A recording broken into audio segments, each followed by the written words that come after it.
في عز البرد وفي ميدان عبده باشا في عربية واحدة بس الناس بتيجي من آخر الدنيا عشانها، عربية بليلة عم خالد في قلب ميدان عبده باشا قدام كلية الهندسة في العباسية. ده بقى طبق البليلة الأسطوري من عند عم خالد. بصراحة أنا عمري ما أكلت بليلة بالطعم ده، الريحة لوحدها قصة، والسمنة البلدي باينة، والكنافة مع البسبوسة مش طبيعية. طبق يدفي القلب قبل ما يدفي الجسم. تعالوا نسمع أحمد ابن عم خالد وهو بيحضر الطبق اللي بيطلع بالطعم الجامد ده. بقول لك احنا هنا بنحط اول حاجه الكنافه تبقى متحمصه، ملاش اي حاجه خالص. تمام. نيجي هنا بالبليله، صفيها كويس، بس اهم حاجه من الميه. السكر بقى بتاعنا،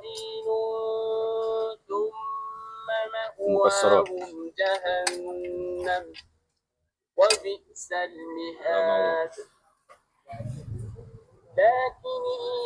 حط البسبوسه، ننزل باللبن بقى.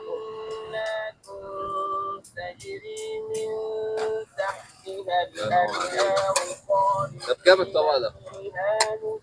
في طبق بيبقى ب 30 وطبق ب 40، بيبقى عليها كل حاجه. عارف الطبق ده في المحلات بكام؟ كام؟ بيوصل حط عليها معاك ل 100 بالقشطه، جنيه وانت طالع. حط عليها القشطه.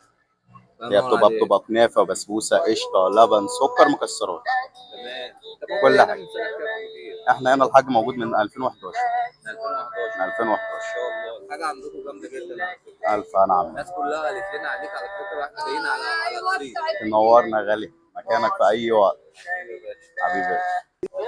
الراجل حول طبق بسيط لطعم يتفوق على براندات كبيرة. لو عديت من عبده باشا أو حتى بعيد شوية جرب بليلة عم خالد قدام كلية الهندسة، هتدفيك وتعلي مودك وتخليك ترجع تاني. وبين كل خطوة والتانية هتحس قد إيه التفاصيل دي معمولة بحب، مش مجرد طبق بليلة، ده مزاج شتوي كامل. ولو الفيديو عجبك اعمل لايك وشير واحفظه عشان أول ما تحس بالساعة تعرف هتروح فين. ودلوقتي خلينا نسمع رأي واحد من الناس اللي داقوا الطبق عشان الف ما انا غالي. تقولوش إن احنا بنمجد وخلاص.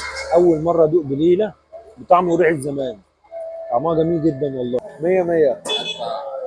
انصح كل حبايبنا يجوا يدوقوا بليله وكسكسي بتوع عم خالد، احلى بليله واحلى كسكسي.